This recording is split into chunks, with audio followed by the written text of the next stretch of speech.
ನಿಮ್ಗೆ ಗೊತ್ತಾ physics ಅದೆಷ್ಟೊಂದು interesting ಆಗಿರುವಂತಹ ಸಬ್ಜೆಕ್ಟ್ ಅಂತ.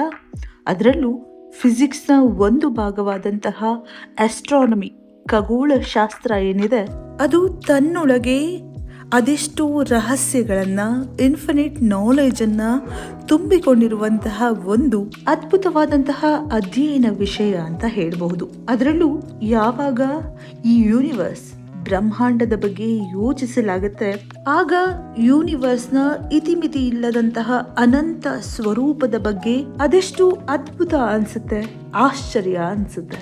ಕೋಟ್ಯಾಂತರ ಆಕಾಶಗಂಗೆಗಳು ಅಂದ್ರೆ ಗ್ಯಾಲಕ್ಸೀಸ್, ಅವುಗಳಲ್ಲಿರುವಂತಹ ಅಸಂಖ್ಯಾತ ಕೋಟಿ ಕೋಟಿ ನಕ್ಷತ್ರಗಳು ಈ ಬ್ರಹ್ಮಾಂಡಕ್ಕೆ ತನ್ನದೇ ಆದಂತಹ ವಿಶೇಷ ಪರಿಚಯವನ್ನ ಕೊಡುತ್ತೆ. ನಕ್ಷತ್ರಗಳು ಗ್ಯಾಲಕ್ಸಿಗಳು ಮಾತ್ರವಲ್ಲದೆ ಪ್ಲಾನೆಟ್ಸ್ ಅಂದ್ರೆ ಗ್ರಹಗಳು, ಆಸ್ಟ್ರಾಯ್ಡ್ಸ್ ಅಂದರೆ ಆಕಾಶಕಾಯಿಗಳು, ಕಾಮೆಟ್ಸ್ ಅಂದರೆ ಧೂಮಕೇತುಗಳು, ಅಷ್ಟೇ ಯಾಕೆ ಲೈಟ್ ಮತ್ತು ಟೈಮ್ ಕೂಡ ಈ ಯೂನಿವರ್ಸ್ನ ಒಂದು ಭಾಗವೇ ತಾನೆ. ಕೆಲವೊಮ್ಮೆ ಅನ್ಸುತ್ತೆ ಬ್ರಹ್ಮಾಂಡಕ್ಕೆ ತನ್ನ ಈ ಅನಂತವಾದಂತಹ ಸಾಮ್ರಾಜ್ಯವನ್ನ ನೋಡಿ ನಿಜವಾಗ್ಲೂ ಗರ್ವ ಅನ್ಸುತ್ತೇನೋ. ಯಾಕಂದ್ರೆ ಈ ಯೂನಿವರ್ಸ್ನಲ್ಲಿ ಅದೆಷ್ಟು ನಕ್ಷತ್ರಗಳಿದೆ ಅಂದ್ರೆ ನಮ್ಮ ಭೂಮಿಯ ಮೇಲಿರುವಂತಹ ಸಮುದ್ರಗಳ ತೀರದ ಮೇಲಿರುವಂತಹ ಮರಳಿನ ಕಣಗಳಿಗಿಂತ ಜಾಸ್ತಿ ನಕ್ಷತ್ರಗಳು ಈ ಅನಂತ ಆಕಾಶದಲ್ಲಿದೆ. ನಕ್ಷತ್ರಗಳ ಜೊತೆ ಡಸ್ಟ್, ಗ್ಯಾಸ್ ಮತ್ತು ಡಾರ್ಕ್ ಮ್ಯಾಟರ್ನಿಂದ ನಿರ್ಮಾಣವಾಗಿದೆ ಗ್ಯಾಲಕ್ಸಿಗಳು. ಈ ಗ್ಯಾಲಕ್ಸಿಗಳಲ್ಲಿ ಪರಸ್ಪರ ಎಲ್ಲವೂ ಗ್ರಾವಿಟೇಷನಲ್ ಫೋರ್ಸ್ನಿಂದಾಗಿ ಬಂಧಿಸಲಾಗಿದೆ. ಇನ್ನು ಇಂತಹ ಗ್ಯಾಲಕ್ಸಿಗಳ ಸಂಖ್ಯೆನೂ ಕಡಿಮೆ ಇಲ್ಲ.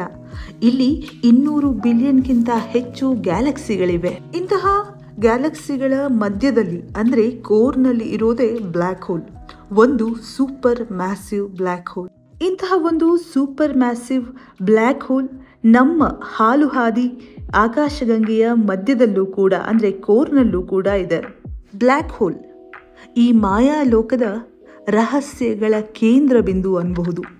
ಇದರ ಬಗ್ಗೆ ತಿಳಿಯೋಕೆ ವಿಜ್ಞಾನಿಗಳು ಪ್ರತಿದಿನ ಶ್ರಮ ಪಡ್ತಾ ಇದ್ದಾರೆ. ಪ್ರತಿಯೊಂದು ಗ್ಯಾಲಕ್ಸಿಗಳ ಮೂಲದಲ್ಲೂ ತಮ್ಮ ಈ ಸಾಮ್ರಾಜ್ಯವನ್ನು ಸ್ಥಾಪಿಸಿರುವಂತಹ ಈ ಕಪ್ಪು ರಂಧ್ರಗಳ ಬಗ್ಗೆ ಒಂದಿಷ್ಟು ಮಾಹಿತಿಯನ್ನ ನಾವು ಕಲೆ ಹಾಕಿದ್ದೇವೆ. ಆದರೂ ಕೂಡ ಇಲ್ಲಿ ಅಗೆದಷ್ಟು ಬಗೆದಷ್ಟು ಇನ್ನೆಷ್ಟು ತಿಳಿಯೋಕೆ ಬಾಕಿ ಇದೆ. ಈ ಬ್ಲ್ಯಾಕ್ ಹೋಲ್ಗಳು ಯಾವುದೋ ಒಂದು ಸೈನ್ಸ್ ಫಿಕ್ಷನ್ ಮೂವಿಯಷ್ಟೇ ಇಂಟ್ರೆಸ್ಟಿಂಗ್ ಮತ್ತು ಮಿಸ್ಟೀರಿಯಸ್ ಆಗಿದೆ. ಬ್ಲ್ಯಾಕ್ ಹೋಲ್ಗಳು ಅದೆಷ್ಟು ಶಕ್ತಿಶಾಲಿ ಅಂದರೆ ಇವುಗಳು ಜಗತ್ತನ್ನೇ ನಾಶ ಮಾಡಬಹುದು. ಈ ನಿಗೂಢ ಆಕಾಶಕಾಯಿಗಳಿಗೆ ಬ್ಲ್ಯಾಕ್ ಹೋಲ್ ಅಂತ ಹೆಸರು ಬರೋಕ್ಕೆ ಕಾರಣ ಇವುಗಳ ಒಳಗೆ ಪ್ರವೇಶಿಸಿದಂತಹ ಬೆಳಕಿನ ಕಿರಣಗಳು ಯಾವತ್ತೂ ಇದರಿಂದ ಹೊರಗಡೆ ಬರೋದೇ ಇಲ್ಲ.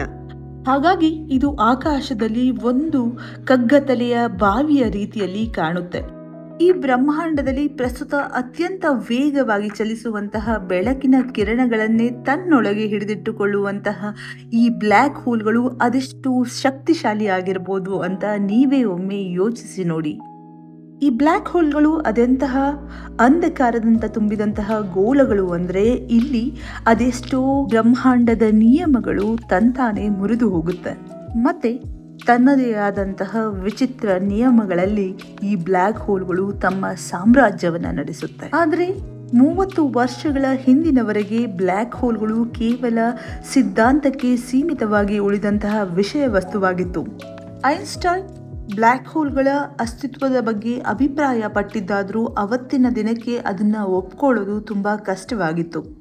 ಆದರೆ ವಿಜ್ಞಾನದಲ್ಲಾದಂತಹ ಬೆಳವಣಿಗೆಯಿಂದಾಗಿ ಈಗ ಇವುಗಳ ಇರುವಿಕೆಯ ಬಗ್ಗೆ ಯಾವುದೇ ಅನುಮಾನವಿಲ್ಲದೆ ಇವುಗಳನ್ನು ಅಧ್ಯಯನ ಮಾಡಲಾಗ್ತಾ ಇದೆ. ಬ್ಲ್ಯಾಕ್ ಹೋಲ್ಗಳನ್ನು ಒಂದು ಚಿಕ್ಕ ಕಪ್ಪು ರಂಧ್ರದ ರೀತಿ ಟ್ರೀಟ್ ಮಾಡೋಕೆ ಸಾಧ್ಯವೇ ಇಲ್ಲ. ಇದೊಂದು ದೊಡ್ಡದಾದಂತಹ ಅಪರಿಮಿತವಾದಂತಹ ವಸ್ತುಗಳನ್ನು ತನ್ನೊಳಗೆ ಐಕ್ಯ ಮಾಡ್ಕೊಳ್ತಿರುವಂತಹ ಒಂದು ಶಕ್ತಿಯಾಗಿದೆ. ಈ ಬ್ಲ್ಯಾಕ್ ಹೋಲ್ಗಳು ಅಂತರಿಕ್ಷದ ಅದೆಂತಹ ಕ್ಷೇತ್ರಗಳು ಅಂದರೆ ಇಲ್ಲಿ ಗ್ರಾವಿಟೇಷನಲ್ ಪವರ್ ಅದೆಷ್ಟು ಜಾಸ್ತಿ ಇರುತ್ತೆ ಅಂದರೆ ಇದರ ಪ್ರಭಾವದಿಂದ ತಪ್ಪಿಸಿಕೊಳ್ಳೋದು ಅಸಾಧ್ಯ. ಹಾಗಾದ್ರೆ ಈ ಬ್ಲ್ಯಾಕ್ ಹೋಲ್ಗಳಲ್ಲಿ ಅಷ್ಟು ಪ್ರಮಾಣದ ಗುರುತ್ವಾಕರ್ಷಣ ಶಕ್ತಿ ಅದು ಹೇಗೆ ಉತ್ಪತ್ತಿಯಾಗುತ್ತೆ? ಒಂದು ವಿಶಾಲ ನಕ್ಷತ್ರದ ಜೀವನ ಯಾವಾಗ ಕೊನೆಯಾಗುತ್ತೆ ಆಗ ಅದರಲ್ಲಿದ್ದಂತಹ ಕಂಪ್ಲೀಟ್ ಮ್ಯಾಟರ್ ಏನಿದೆ ಅದು ಕಂಪ್ರೆಸ್ ಆಗಿ ಒಂದು ಚಿಕ್ಕ ಸ್ಪೇಸ್ನಲ್ಲಿ ಕ್ರೋಢೀಕರಣವಾಗುತ್ತೆ. ಇದರಿಂದಾಗಿ ಬ್ರಹ್ಮಾಂಡದಲ್ಲಿ ಅತಿ ಹೆಚ್ಚು ಗ್ರಾವಿಟೇಷನಲ್ ಫೋರ್ಸ್ ಇರುವಂತಹ ಕಪ್ಪು ರಂಧ್ರಗಳ ನಿರ್ಮಾಣ ಆಗುತ್ತೆ. ನಿಮ್ಮೆಲ್ಲರಿಗೂ ಗೊತ್ತಿರಬಹುದು, ಗುರುತ್ವಾಕರ್ಷಣೆಯ ಶಕ್ತಿಯ ನಿಯಮ ಏನು ಅಂದರೆ, ಯಾವುದರ ದ್ರವ್ಯರಾಶಿ ಜಾಸ್ತಿ ಇರುತ್ತೆ ಅದಕ್ಕೆ ಹೆಚ್ಚು ಗುರುತ್ವಾಕರ್ಷಣ ಶಕ್ತಿ ಇದ್ದರೆ, ಎಲ್ಲಿ ದ್ರವ್ಯರಾಶಿ ಕಡಿಮೆ ಇರುತ್ತೆ ಅಲ್ಲಿ ಕಡಿಮೆ ಗುರುತ್ವಾಕರ್ಷಣ ಬಲವಿರುತ್ತೆ. ಇದೇ ನಿಯಮದ ಯಥೇಚ್ಛ ಲಾಭವನ್ನು ಈ ಬ್ಲ್ಯಾಕ್ ಹೋಲ್ಗಳು ಪಡೆಯುತ್ತೆ. ಇದರಿಂದಾಗಿ ಬ್ಲ್ಯಾಕ್ ಹೋಲ್ಗಳಲ್ಲಿ ಗ್ರಾವಿಟಿ ಅಷ್ಟರ ಮಟ್ಟಿಗೆ ಹೆಚ್ಚಾಗಿರುತ್ತೆ. ಇದರ ಸ್ಟ್ರಾಂಗ್ ಗ್ರಾವಿಟೇಷನಲ್ ಏರಿಯಾದಲ್ಲಿ ಯಾವಾಗಲೇ ಒಂದು ಆಬ್ಜೆಕ್ಟ್ ಬಂದರೂ ಅಲ್ಲಿ ಅದರ ಸಮಯ ತುಂಬಾನೇ ನಿಧಾನವಾಗಿ ಚಲಿಸುವಂತೆ ಅನಿಸುತ್ತೆ. ನಾನು ಹೀಗೆ ಹೇಳಿದ್ರೆ ನಿಮಗೆ ಅರ್ಥ ಆಗಲಿಕ್ಕಿಲ್ಲ.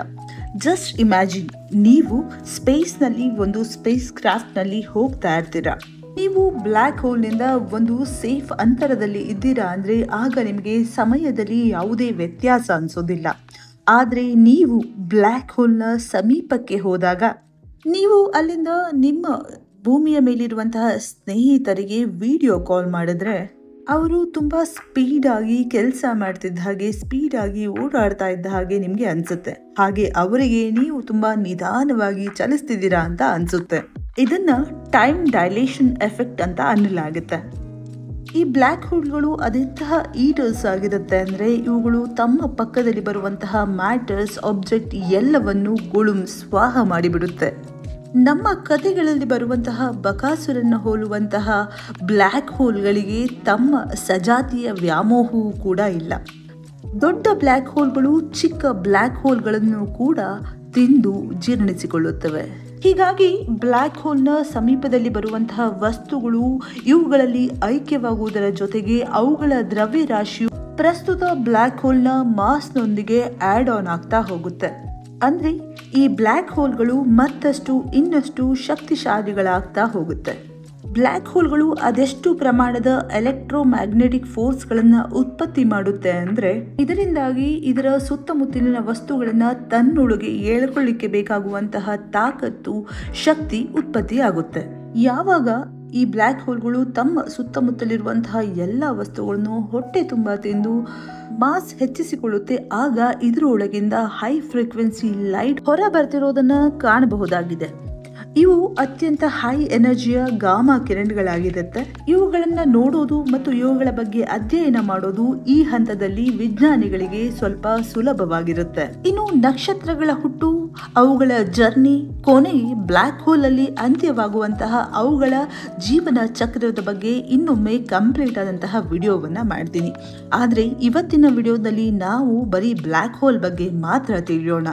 ಯಾವಾಗ ಬ್ಲ್ಯಾಕ್ ಹೋಲ್ಗಳು ತಮ್ಮ ಮಾಸನ್ನ ಹೆಚ್ಚಿಸಿಕೊಳ್ಳುತ್ತೆ ಆಗ ಅದರ ಗ್ರಾವಿಟಿ ಕೂಡ ಹೆಚ್ಚಾಗ್ತಾ ಹೋಗುತ್ತೆ. ನಾನು ಆಗಲೇ ಹೇಳಿದಾಗೆ ಇದರಿಂದಾಗಿ ಅದರ ಸುತ್ತಮುತ್ತಲು ಒಂದು ಸರ್ಫೇಸ್ ಕ್ರಿಯೇಟ್ ಆಗುತ್ತೆ.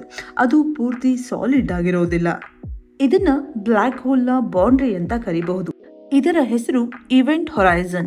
ಇದರ ಒಳಗೆ ನೋಡೋಕ್ಕೂ ಸಾಧ್ಯವಿಲ್ಲ, ಯಾರು ಇಲ್ಲಿಂದ ವಾಪಸ್ ಆಗೋಕ್ಕೂ ಸಾಧ್ಯವಿಲ್ಲ. ಅದಕ್ಕಾಗಿ ಇದನ್ನ ಪಾಯಿಂಟ್ ಆಫ್ ನೋ ರಿಟರ್ನ್ ಅಂತ ಕರೆಯಲಾಗುತ್ತೆ. ಯಾರು ಈ ಇವೆಂಟ್ ಹೊರೈಸನ್ ಅನ್ನ ಕ್ರಾಸ್ ಮಾಡ್ತಾರೆ ಅವರು ಇದರ ಸೆಂಟರ್ ಅಂದ್ರೆ ಸಿಂಗ್ಯುಲಾರಿಟಿಗೆ ತಲುಪಬೇಕಾಗತ್ತೆ. ಇಲ್ಲಿಯವರೆಗೆ ತಲುಪಿದಂತಹ ಅದೆಂಥದ್ದೇ ವಸ್ತು ಇರಬಹುದು, ಅದು ಚಿಕ್ಕ ಚಿಕ್ಕ ತುಂಡುಗಳಾಗಿ ಪುಡಿ ಪುಡಿಯಾಗಿ ಈ ಜಗತ್ತಿನಲ್ಲಿ ಸೇರಿ ಹೋಗುತ್ತೆ. ಈ ಸ್ಥಳದಲ್ಲಿ ಸಮಯ ಮತ್ತು ಸ್ಪೇಸ್ನ ಎಲ್ಲ ನಿಯಮಗಳು ವ್ಯರ್ಥವಾಗಿ ಹೋಗುತ್ತೆ. ಅಸ್ತಿತ್ವವೇ ಕಾಣದಷ್ಟು ಕತ್ತಲಾಗಿರುವಂತಹ ಬ್ಲ್ಯಾಕ್ ಹೋಲ್ಗಳ ಸುತ್ತ ಒಂದು ಹೊಳೆಯುವಂತಹ ಉಂಗುರದ ರಚನೆ ಇರುತ್ತೆ. ಇದನ್ನ ಅಕ್ರೀಷನ್ ಡಿಸ್ಕ್ ಅಂತ ಕರೆಯಲಾಗುತ್ತೆ. ಇದು ಬ್ಲ್ಯಾಕ್ ಹೋಲ್ನಿಂದ ಉತ್ಪತ್ತಿಯಾಗುವಂತಹ ಚಕ್ರವಲ್ಲ, ಬದಲಾಗಿ ಬ್ಲ್ಯಾಕ್ ಹೋಲ್ನ ಗ್ರಾವಿಟಿಯಿಂದಾಗಿ ಸಮೀಪಕ್ಕೆ ಹೋದಂತಹ ಹಲವಾರು ವಸ್ತುಗಳು ಇವೆಂಟ್ ಹೊರೈಸನ್ನ ಹೊರಭಾಗದಲ್ಲಿ ಸುತ್ತುತ್ತಾ ಇರುತ್ತೆ, ತುಂಬಾ ಹೈ ಸ್ಪೀಡ್ ನಲ್ಲಿ. ಇವುಗಳು ಕ್ರಿಯೇಟ್ ಮಾಡುವಂತಹ ಡಿಸ್ಕ್ ಇದಾಗಿದೆ. ಇದರಿಂದಾಗಿ ಇಲ್ಲಿ ಎಕ್ಸ್ರೇ ಕಿರಣಗಳು ಉತ್ಪತ್ತಿಯಾಗುತ್ತೆ. ಈ ಕಿರಣಗಳ ಸಹಾಯದಿಂದಲೇ ವಿಜ್ಞಾನಿಗಳು ಬ್ಲ್ಯಾಕ್ ಹೋಲ್ಗಳ ಬಗ್ಗೆ ಹೆಚ್ಚಿನ ಮಾಹಿತಿಯನ್ನ ಕಲೆ ಹಾಕೋಕೆ ಸಾಧ್ಯವಾಗಿದೆ. ಹೀಗೆ ಅತಿ ಹೆಚ್ಚು ಪ್ರಮಾಣದಲ್ಲಿ ಗ್ಯಾಸ್ ಮತ್ತು ಧೂಳನ್ನ ತನ್ನ ಸುತ್ತಲೂ ಸುತ್ತಿಸುವಂತಹ ಬ್ಲ್ಯಾಕ್ ಹೋಲ್ಗಳು ಸ್ವಂತ ಕೂಡ ಸ್ಪಿನ್ ಮಾಡುತ್ತೆ. ಹೇಗೆ ಗ್ರಹ ನಕ್ಷತ್ರಗಳು ತಮ್ಮ ಸೆಂಟರ್ನ ಸುತ್ತುತ್ತೆ ಹಾಗೆ. ಇನ್ನು ಬ್ಲ್ಯಾಕ್ ಹೋಲ್ನಲ್ಲಿ ಪ್ರಸ್ತುತ 4 ವಿಧಗಳನ್ನ ಕಂಡುಹಿಡಿಯಲಾಗಿದೆ: ಮಿನಿಯೇಚರ್, ಸ್ಟೇಲರ್, ಇಂಟರ್ಮೀಡಿಯೇಟ್ ಮತ್ತು ಸೂಪರ್ ಮ್ಯಾಸಿವ್. ಸೈಂಟಿಸ್ಟ್ಗಳ ಪ್ರಕಾರ ಪ್ರತಿಯೊಂದು ಗ್ಯಾಲಕ್ಸಿಯ ಕೋರ್ನಲ್ಲಿ ಕೂಡ ಒಂದು ಸೂಪರ್ ಮ್ಯಾಸಿವ್ ಬ್ಲ್ಯಾಕ್ ಹೋಲ್ ಇದೆ ಅಂತ ಹೇಳಲಾಗ್ತಾ ಇದೆ. ಈ ಸೂಪರ್ ಮ್ಯಾಸಿವ್ ಬ್ಲ್ಯಾಕ್ ಹೋಲ್ಗಳನ್ನು million big star black hole ಅಂತಲೂ ಕರೆಯಲಾಗುತ್ತೆ. ಅಂದರೆ ಇಂತಹ ಸೂಪರ್ ಮ್ಯಾಸಿವ್ ಬ್ಲ್ಯಾಕ್ ಹೋಲ್ಗಳ ದ್ರವ್ಯರಾಶಿ ಮಾಸ್ ಎಷ್ಟಿರುತ್ತೆ ಅಂದರೆ 1 ಮಿಲಿಯನ್ ಸೂರ್ಯರಿಂದ 100 ಮಿಲಿಯನ್ ಸೂರ್ಯರನ್ನು ಹಾಕಿದ್ರೆ ಅದೆಷ್ಟು ದ್ರವ್ಯರಾಶಿ ಆಗುತ್ತೆ, ಅಷ್ಟು ಸೈಜ್ನ ಮ್ಯಾಸಿವ್ ಬ್ಲ್ಯಾಕ್ ಹೋಲ್ಗಳು ಈ ಬ್ರಹ್ಮಾಂಡದಲ್ಲಿ ಇದೆ. ಇನ್ನು ನಮ್ಮ ಗ್ಯಾಲಕ್ಸಿ ಆದಂತಹ ಮಿಲ್ಕಿ ವೇ ಗ್ಯಾಲಕ್ಸಿಯ ಕೇಂದ್ರದಲ್ಲಿರುವಂತಹ ಸೂಪರ್ ಮ್ಯಾಸಿವ್ ಬ್ಲ್ಯಾಕ್ ಹೋಲ್ನ ಹೆಸರು ಸೆಜಿಟೇರಿಯಸ್ ಎ ಸ್ಟಾರ್.